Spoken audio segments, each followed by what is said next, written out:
Welcome to the ANOKHI Uncensored Show, folks. I'm thrilled to have Payal Kadakia, the founder of ClassPass, on the show. Payal is a rare breed in the starter to billionaire club of South Asian founders, and even more so because she's a woman who smashed the glass ceiling and redefined the women in business identity model, being that she's also an accomplished Indian dancer, among other things, tapping into her cultural roots and creative side. This alludes to her omni-brained persona, diverse value system, and personal discipline mantra.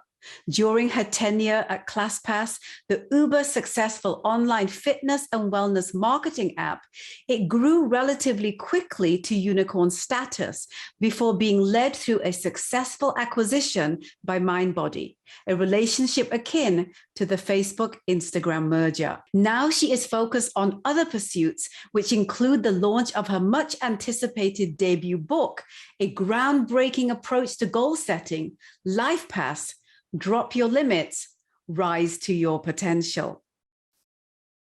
Payal, thank you for agreeing to be a part of the ANOKHI Advocate List 2021. A huge congratulations to you and welcome. This is the first time I get to speak to you, and I feel like I have so many questions for you, but three very important ones, which I'm so excited to have this conversation with you. Thanks so much for having me, and thank you so much for the honor. Of course. You know, I'm so pleased to share your advocacy journey for women specifically.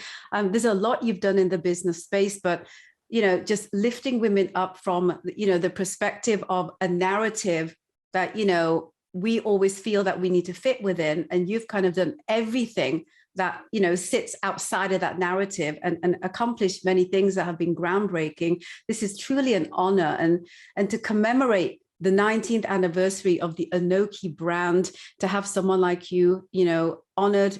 It's just truly it's why we would do what we do here at ANOKHI. So my first question for you is a very simple one.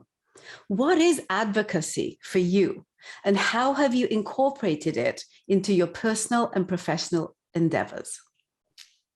Well, you know, I think of advocacy as a way to support those who need opportunity, right? For those who need a little bit more advice, resources, a way that people who necessarily might not have access to the same things everyone else does has a way to succeed. And, you know, I look at my own life and I am only here because of the advocacy of so many others, whether that is anyone from obviously my parents to my dance teachers to obviously incredible investors and, you know, job opportunities I've been able to have throughout my life.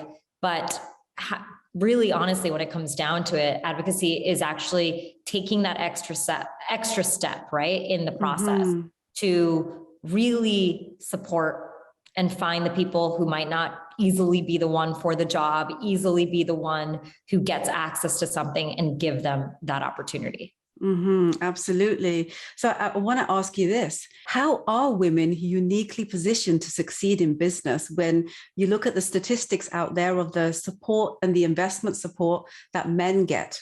Like, what's unique about the female that, you know, positions her to succeed in business? At the core of it, women have an instinct about humanity, about nurturing, about empathy. And all those things are a part of what makes us unbelievably positioned to take on business, to take on other industries, to lead, because we understand what half the world feels like, you know, and if not more, right? And I think, you know, one of the hardest things, and, you know, I've faced it myself, is we are not always told these stories to do the thing that is different. We are almost told many more stories, sadly, of what's the traditional path, you know, this is what women are expected to do, especially obviously being an Indian or the daughter of two immigrant, you know, Indian people. I think I definitely had a lot of that. And I thankfully pushed and worked probably every day to fight against that narrative. I've thankfully ended up on this other side, But at the core of it, I really think that's really what we all need to continue to do, is tell these new stories, right? So people know that there are opportunities. You cannot be what you can't see. And I think the more we see, women of all ethnicities, obviously all backgrounds succeeding, we're going to change that ratio, right? And at the end of the day, like, I think when I started my company, I couldn't count that many women who were starting companies. I could count them on one hand. At least now it's obviously many more, and we're just in the earlier stages, and we need to get through the more, the larger round of fundings to be able to let that number change. So we're the ones raising the 10, $50 billion checks. And that's really when we build those companies and, learn to really honestly make the trade-offs in our lives and not feel guilty for it. Because like I said, it's not what we were told to do. We were usually told to do, like I said, a certain task in our, whether it be our families and our careers. When we're able to not feel guilty and really prioritize our own ambition, that's when the numbers will really begin to change. And it's so interesting that you say that, because I can say from my generation as a Gen Xer, there wasn't a moment in my upbringing that I wasn't being reared to be someone's wife. Like, that was the job that I was supposed to succeed at. So I really hear everything that you're saying. And for all those women out there, as a South Asian woman in business, or as a woman of any ethnic minority, what advice would you give to them who perceive the idea of stepping into challenging situations to be just too much to take on? Some of the things that you've done. What would you say to that woman? You have to start somewhere. I think whether it's in your own family to, making sure, I think for me, it started as small as wanting to dance. Like, it wasn't building a huge tech company.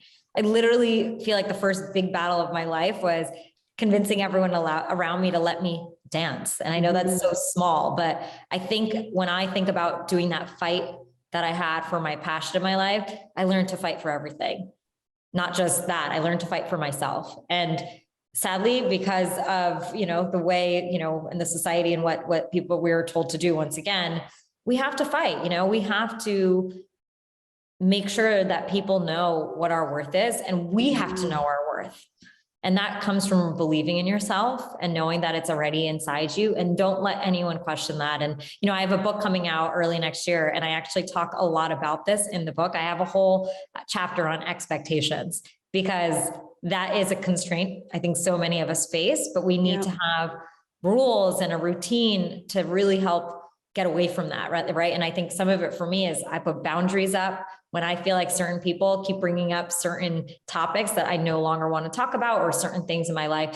I find a way to work through it, because I'd rather focus my life on saying yes to the things that make me exceptional and my ambition. And just don't ever be afraid of being ambitious in your life. Ambition is so important to everyone. It is a fuel for, what our purpose is on earth, and we should never, ever be afraid of it.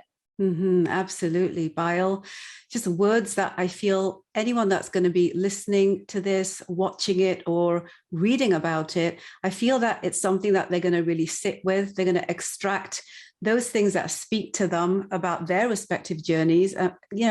Thank you so much for your time, and a huge congratulations again for being one of our valued honorees of the ANOKHI Advocate List 2021. And sweetheart, I sincerely wish you well with your book, and literally with everything else that happens that, is important for you, because your legacy is already one that's broken ceilings that are beyond glass. Thank you so much for your time. I really, really appreciate it. And I appreciate you. Thank you. Thank you, Raj. I really appreciate it, and all the work you're doing for our community. Thank you, my love. Thank you so, so much.